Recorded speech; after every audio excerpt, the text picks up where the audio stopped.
Hello everybody. In this tutorial we will see what is a jar and what are the benefits of the jar and how to create a jar. There are two different ways that you can do it. One is in the command prompt and the other is the Eclipse IDE.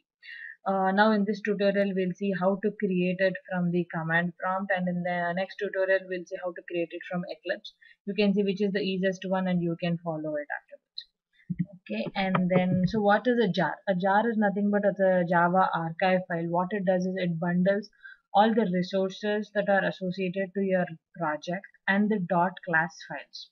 So it bundles all of them together and then it packages.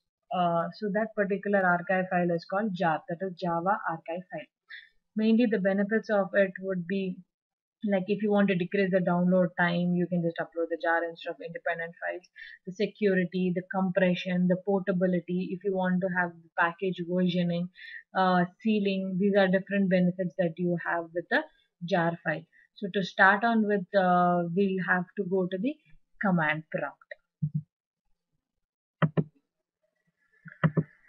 Okay, now we are back to the desktop. So now to run the command prompt, go to your start, search for CMD. My machine is Windows 7. If you have any other OS that you are using, you need to go to command prompt. You can just type CMD in the search and then it will list for you, say CMD. So before we start on with, what do we want? We need a project which have a Java file and dot class files that we have. So that, because Java archive file is nothing but it bundles everything together. So the prerequisite for that is your project should be ready, and to run it from the command prompt, to create it from the command prompt, your Java path, home path has to be set to the environmental variables like install JDK, install JRE. To verify that environmental paths, a quick check. Go to your start, my computer, right click, properties, advanced system settings, environmental variables, and then here in the system variable search for path, click edit, and you will see that I did set the path to C program files Java JDK version that I have bin. So you need to set the path to bin. So this is the prerequisite that you need to check before you create any jars or you compile your Java classes. So what I'll do is, to save some time, I've already created a project that is hello world. So I'll just use the .java file and the .class file. For that, I just created a new folder which has a pix folder, but I won't be using that now. Okay, now to save some time, I've already created a Java file. I'll just copy it to view it. It's just a class which has a main method which prints hello. I would just update this to hello world jar created successfully. I'm not going to use any complex code because this tutorial is mainly how to create a jar. You can use the project that you are ready with to create a jar. And then as we discussed, what the jar will have the dot class file. So we need to compile this dot java file. To do that, copy the path where the dot java file is, because we need to tell the JVM that where it has to compile the java file from. To do that, cd, that is change directory, quotes, right click, paste, control V won't work, enter. The path, the destination has been changed, the directory has been changed. To compile it, I would use the keyword java c will compile. Which file I need to compile? Say hello.java file. So it compiled, and then it will create a dot class file. Okay, after it creates a dot class file, we'll bundle this dot class file into the jar file. Now what we need to do before we start on with creating a jar file, we need a manifest file. This manifest file will contain what is the main class, what is the application entry point. So we need to set up the application entry point in the manifest file, so that when we execute the jar, that is when we run the jar, the JVM will know that what is the startup application entry point. It reads from the manifest file and then it will run the jar file. To do that, in the same folder, remember, in the same directory, you need to create a manifest. Right click, new, it's a text file, Okay, manifest.text, open it.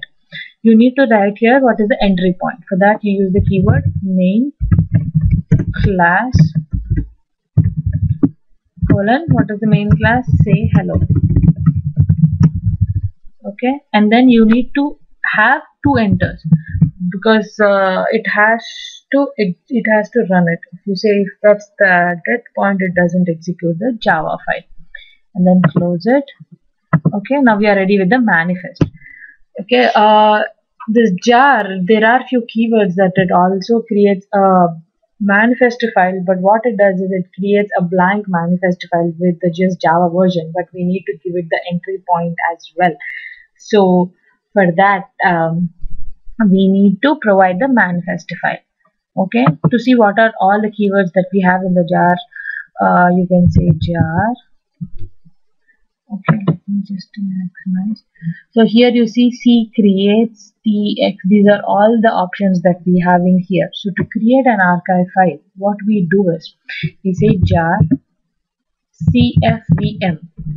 C is to create a new archive file, F is to specify the archive file name, and V is to generates verbose output on standard output, and M is do not create a manifest file for the entries because we are specifying the manifest file. And then what do you say is we say the file name that you wanted to create. You say hello.jar. The name is of your own, of your choice, because it's not as per the main entry point class, but to make it convenient for this tutorial I'm just using the same one. Okay, and then what is the manifest file? Manifest.txt, and then you need to provide all the resources that are associated. You do that by using this space. So I did have one space. I would say hello.class. You won't use the .java file, you will use the compiled file, that is the .class file only for the jar file, and then space. I just have created a dummy pics folder which just has an image. It's nothing to do with my project, but I just wanted to show how to add folders as well. This folder pics has an image, so I don't have to manually say that jar package is img_0384 as well. I can just say over here space pics. So what it will add? It will add the folder as well, and then enter. When you click enter, you see that added manifest, adding say hello.class output, adding pics folder, and then it adds this jpg in this. So the jar has been created successfully. You can see the jar right in here. Okay, to see it says it's added. Now you want to see what are the contents in the jar. There is also some keywords that you can use to see the contents. That is jar tf. What is the jar file name that we have given? Say hello.jar. See, it created a meta-inf folder in which it created a manifest.mf file. It did not create a manifest.mf file. It used our manifest file over here. And then as I say hello.class, it moved images. Okay, now to run it.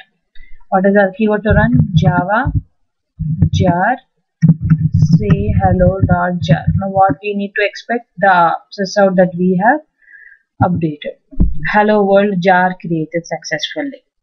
Okay, these are the different options that you see. You can also even update the jar, because whenever you create a jar, it creates a time for it. So don't extract it, because I know it's an archive file. You can extract and zip it as well, but do not do it because it's a very wrong procedure. You can update it. To update, let's just create another dummy folder. Okay, txt.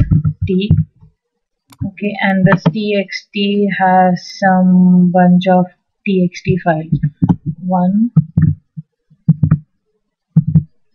Okay, let me just rename 2 and then 3. So this txt has a bunch of files. Now I have to update the say hello.jar with this txt folder. What I would say is jar, u is the word that use uf, jar file name is say hello.jar. Update this jar file with what are the files? txt. As I said, you don't have to mention the sub file name, you just can mention the root folder, and then enter. And then you see that the time has been updated, 3:50. To see the contents, what we do is jar tf has say hello.jar. See, it says txt123. I did not enter. You might have seen it was scrolling. You just use the upper up arrow keyword so that it will show you all the previous commands that you have used if you are executing the same thing. See, now if I want to run it, you go up arrow, you used to go up the commands, and down arrow to down the commands that you say. Now I'm running the jar file. It says hello world jar created successfully. Okay, so this is how you create, update, view the contents. You can even extract the jar. Let's just create a new folder, and now let me just copy it. Move this over here and then rename it. Now I need to change the path, right? Go here, because if I extract in the same place, the files would be overwritten. So I'm just creating a new path. Paste. So this is my new path. Now to extract, I would say jar xf, okay, and say hello.jar. See, it extracted all the files that are in the jar for me. So in this tutorial, we have seen all the possible ways to do from the command prompt. In the next one, we'll see how to do it in Eclipse. When you see it in Eclipse, you'll think that it's pretty much easy to do in Eclipse. Why to go through all this one? Okay, I hope this tutorial is helpful. Thank you.